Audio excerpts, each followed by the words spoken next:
Continuamos entonces con nuestro capítulo de acción y contradicción. Entonces estamos viendo las clases de acciones, la clasificación de la acción. Ahora los presupuestos procesales de la acción. Requisitos sine qua non para que prospere la acción. 5 que están definidos no solo por la doctrina, sino ya también por la Corte Suprema de Justicia, la Corte Constitucional.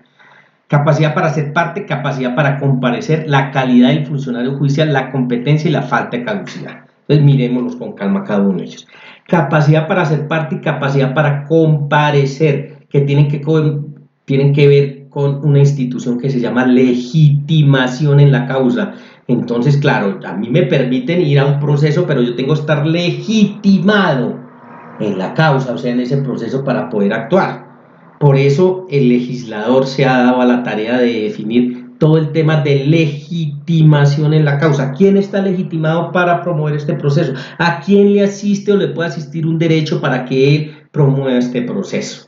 Y entonces ahí se establece la legitimación en la causa por activa, que sería el accionante, el demandante, o la legitimación en la causa por pasiva, o sea, el extremo pasivo, el extremo demandado. Y los dos tienen que estar legitimados, porque si no, no van a cumplirse con uno de estos presupuestos de la acción y por lo tanto esa actuación en Colombia no va a tener ninguna validez. Entonces ustedes tienen que adquirir esas competencias para poder establecer siempre primero la legitimación en la causa. Entonces si estamos en uno de los ejemplos que hemos tomado, que tomamos para la sesión anterior del divorcio, ¿quiénes están legitimados en Colombia en la causa para promover un proceso de divorcio? Únicamente los cónyuges o, en casos extremos, el Estado a través, por ejemplo, del Instituto Colombiano de Bienestar Familiar. No más, pero en Rancalit solo los cónyuges pueden promover un proceso de divorcio, nadie más. Entonces, si alguna otra persona intenta promover un proceso de esos, ¿qué va a pasar? No está legitimado en la causa. Entonces, todo el tema de legitimación, pues hay que saberlo entender y definir jurídicamente. Importantísimo, miren ustedes aquí hasta donde van y hemos visto. Cuando se presenta el conflicto, y lo vamos a hablar en planta blanca, cuando ustedes intervienen o van a intervenir como abogados, pues vean que lo primero que tienen que mirar es el tema de jurisdicción. Ya saben cómo hacerlo. Una vez visto el tema y definido el tema de jurisdicción, ¿qué tienen que mirar? El tema de competencia de su juez natural, de su juez competente. Vamos en el segundo paso. El tercer paso, ¿cuál sería? Este de la legitimación en la causa de las otras partes del proceso. ¿Que quiénes son? Demandante, demandado y en algunos casos los terceros. Entonces ya saben, para mirar legitimación en la causa, yo tengo que saber definir la capacidad para ser parte en el proceso y la capacidad para comparecer, porque son diferentes y hay que saberlas distinguir. La capacidad para ser parte, vamos a colocar el ejemplo que yo he encontrado que es más diciente y ese es del nasciturus, del concebido, del que está por nacer. Y ahí uno, haciendo este ejercicio, pues entiende muy bien la diferencia entre las dos capacidades. Entonces, el que está por nacer en Colombia, el nasciturus, ¿tiene la capacidad para comparecer al proceso? No, por obvias razones biológicas, físicas, no. Está en el vientre de la madre, pues no puede comparecer al proceso por sí mismo. Entonces tendríamos que mirar, ¿tiene la capacidad para ser parte? Sí, claro que sí, él sí tiene la capacidad para ser parte en esos asuntos donde haya algo en torno a él. Por ejemplo, un tema de alimentos, por ejemplo, un tema de violencia. Entonces ahí se constituye en parte o puede ser parte el nasciturus, claro que sí. Lo que pasa es que no puede acudir ni desarrollar la capacidad para comparecer, pero la capacidad para ser parte sí la tiene. Entonces definida que es parte en el proceso, miren que ya siendo parte en el proceso el Estado está en la obligación de atenderle ese proceso, pero en ese caso particular tendríamos que entrar a mirar quién entonces lo representa, porque ya sabemos que no tiene la capacidad para comparecer, o sea, hasta aquí sabemos, tiene la capacidad para ser parte, listo, eso ya está definido, pero no tiene la capacidad para comparecer. Bueno, se le nombra un representante, que es la institución general, lo representa. ¿Quién lo puede representar en el proceso? Y ahí entonces entramos a mirar, en ese caso, ¿quién lo puede representar? Por regla general, pues los padres biológicos en principio, y si no, el Estado a través de figuras que ustedes ya han visto en el Código Civil, las encontramos todo lo que tiene que ver con las guardadurías, ¿no? Curadurías, tutorías, bueno, en fin, todo eso serían para que lo representen el proceso, pero quien tiene la capacidad para ser parte es el Nacitur. Pues ahí están esos dos presupuestos, la calidad de funcionario judicial, todo el tema de jurisdicción, competencia, todo el tema de competencia, y lo que estamos viendo, falta de caducidad, que la acción no haya caducado. Entonces eso lo tiene que mirar todo juez de la República, eso lo tiene que mirar todo heterocomponedor, eso lo tiene que mirar todo abogado, porque usted tiene que analizar, si yo tengo 5 presupuestos procesales para la acción, pues yo los tengo que cumplir, entonces yo voy haciendo el checklist y voy mirando, ya tengo definida la legitimación en la causa, listo, ahí hago la distinción entre capacidad para ser parte y para capacidad de comparecer. Estoy ante la jurisdicción que corresponde, ante mi juez natural, o sea, el juez competente, y la acción no ha caducado. Con eso puedo entonces yo atreverme a un proceso con éxito. Y la otra orilla de este capítulo es la contradicción. Entonces, en Colombia, por el hecho de existir, y revalidamos todo lo que vimos de la acción, hay una posibilidad entonces de ejercer el derecho a la contradicción. Por lo tanto, como concepto que tenemos, que es el derecho que tiene todo demandado, también es un derecho, porque es parte del derecho de acción. O sea, vea que el requisito sine qua non para contradicción, ¿cuál es? Pues la acción, porque yo no me puedo defender de algo que no sepa de qué me están atacando, de tal manera que siempre será parte del derecho de acción. Surge y solo puede surgir a través de que se haya cumplido o se haya puesto en camino o en funcionamiento el derecho de acción.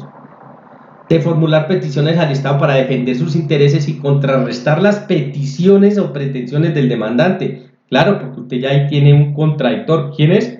Quien accionó. Pertenece a toda persona natural, jurídica, patrimonios autónomos por el hecho de ser demandado, en general a todo quien se pueda demandar en Colombia, ya con la explicación que dimos en la parte de la acción. Entonces, surge de la posibilidad del derecho de acción. La acción y la contradicción tienen la misma fuerza y tienden a conservar la paz y justicia social. Esto lo encuentran ustedes en el artículo 29 de la Constitución Política, de lo que se denomina en Colombia el debido proceso. Pero aquí no hay distinción, aquí están en igualdad de condiciones, tanto quien acciona como quien contradice. Y de ahí la razón de que en Colombia un proceso lo pueda ganar el extremo demandado, porque no está revalidado, y les repito que con base en la teoría abstracta de la acción en Colombia no está dispuesto, y en Colombia no funciona de esa manera, que porque usted promueve el aparato jurisdiccional, porque usted lo pone en movimiento, entonces usted tiene la razón y siempre la sentencia tendrá que ser a favor suyo. No, es un debido proceso donde tenemos acción y contradicción. Por lo tanto, si la razón la tiene el contradictor, pues ahí él ganará el proceso y el condenado sería el accionante. Hay formas entonces de ejercer el derecho a la contradicción. Unas formas evidentemente pasivas, cuando el demandado no hace nada ante la demanda, no la contesta, no le designa apoderado, y en penal sea cuando el sindicado huye. Pues es un ejercicio de pasiva que obviamente pues hay que contemplarlo, pero uno entendería que en franca lid, y más hablando entre abogados, pues esa no existe para nosotros entre los abogados, porque no se podría concebir que si se contrata una persona para que defienda los intereses actúe de esta manera, o sea, ni siquiera contestando la demanda. Pero bueno, hay que tenerla en cuenta y hay que analizarla. La relativamente pasiva, cuando contesta la demanda pero no ataca las pretensiones, ateniéndose a lo que se prueba en el proceso y no se plantea defensa ni aporta pruebas. Digamos que yo, de uno de mis alumnos, tampoco podría tener como actitud una relativamente pasiva, ¿no? Porque es que usted también sabe de derecho, usted está defendiendo unos intereses, pues usted va a actuar en derecho. Entonces, no contestar la demanda y no atacar las pretensiones, pudiendo hacerlo, pues hay que mirar cuál es la razón suya y su papel en el mundo como abogado, porque no tendría sentido, pero claro, se puede dar. Entonces no plantea defensa ni aporta pruebas. Bueno, mire que esa pasiva, así relativamente pasiva, digamos, muchos doctrinantes, y yo también sin ningún esfuerzo las consideraría una sola actitud totalmente reprochable. La aceptación de las pretensiones, otra de las formas, que es la confesión sin alegar atenuantes, lo que se llama en Colombia con la figura del allanamiento. Se allanó a lo que el demandante propuso. Esa aceptación de las pretensiones, totalmente válida en Colombia, pero yo diría que ahí hay que mirar, ahí sí, pretensión por pretensión, como siempre hay que hacerlo, porque ustedes encontrarán en el mundo del derecho que hay algunas pretensiones que no hay lugar a atacarlas vía prueba, porque no tiene ningún sentido. Sería una forma desleal de actuar con mi contraparte. Ejemplo, se aporta y se está tratando de mostrar que está legitimado en la causa y es una persona natural y aporta en legal forma un registro civil de nacimiento. Bueno, ese es un hecho que promueve el demandante y que hay que probarlo. Pues ¿cómo lo prueba? ¿Cómo lo prueba? Con ese medio, el documental del registro civil de nacimiento. Entonces, sobre ese hecho, cuando a mí me corren traslado como demandado, abogado del demandado, pues miren que no sería leal con mi contraparte ir a atacar un documento que está bien concebido. Pues a esa pretensión, a esa y exclusivamente a esa, yo no estoy hablando de todas, sino solo a esa, pues me allano. Entonces yo le contestaría al juez en calidad de demandado, sí, sobre el hecho primero existe la prueba documental, listo, está probado el hecho, no hay nada que hacer y no tendría ninguna consecuencia, y está demostrando usted dos cosas: uno, que sabe derecho, y dos, lealtad procesal con la contraparte. Entonces, en unos casos no se tienen por qué asustar, se pueden allanar a unas pretensiones. Claro, ¿a cuáles pretensiones se tienen que allanar? A las que ustedes vean después de analizadas que no las pueden atacar con otro medio de prueba o con esos mismos que propone el demandante. Promoviendo impedimentos procesales. Entonces, ¿qué se denominan impedimentos procesales? El régimen de las excepciones. Entonces, excepciones previas y excepciones de fondo de mérito, que es el contexto general. ¿Qué tenemos allí? Las excepciones previas, ¿a dónde están encaminadas? Tratan de evitar que se surta el proceso. No atacan la pretensión en tal, sino el proceso mismo. O sea, son defectos de forma.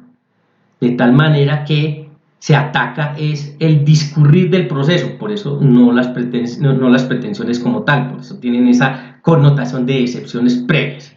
Estos impedimentos procesales pueden ser definitivos, es decir, los que una vez declarados terminan el proceso de manera normal. Sí, verán ustedes en todo ese mundo que esas excepciones previas a veces tienen esa fuerza de ponerle fin a la actuación por su rigor, pero buscan es corregir el rumbo del proceso.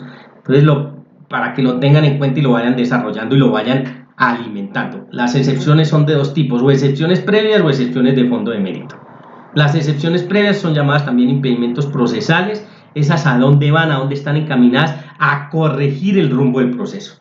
Lo que pasa es que hay unas de esas que al intentar corregir del rumbo del proceso está el defecto que pueden hasta terminar con el proceso. Y las otras son las activas, propiamente activas de defensa, que son las excepciones de fondo o de mérito, que son cuando el demandado ataca y prueba lo contrario a lo que se propone en la demanda puntualmente en la pretensión. Entonces las excepciones de fondo o de mérito atacan directamente la pretensión y por eso se denominan de fondo, porque esas tendrá que el juez analizarlas en la sentencia para ver si el demandado tiene razón. Y si así es, y prospera una excepción de fondo de mérito que tumbe las pretensiones del demandante, pues es obvio y fácil entender que ese proceso lo ganaría el demandado, con sus excepciones. Por lo tanto, ¿quién promueve y quién puede promover, porque estamos hablando del derecho a la contradicción, las excepciones? Pues el demandado. Y entonces ustedes ya se tienen que ubicar en esa orilla y pensar en derecho y decir, aquí puedo proponer excepciones, primer evento, listo. Segundo, ¿qué tipo de excepciones voy a proponer? ¿Voy a proponer excepciones previas porque busco es corregir el rumbo del proceso, o voy a proponer excepciones de fondo de mérito porque lo que busco es atacar las pretensiones que el accionante me está enrostrando con una demanda? Y entonces se establece así toda la figura del derecho de acción y contradicción. Por lo tanto, por eso se dice que el proceso judicial es una contienda, pero con conocimiento, con elegancia jurídica, en el cual hay un accionante y hay un contradictor. De esta manera, entonces, dejamos ese capítulo de el derecho de acción y contradicción.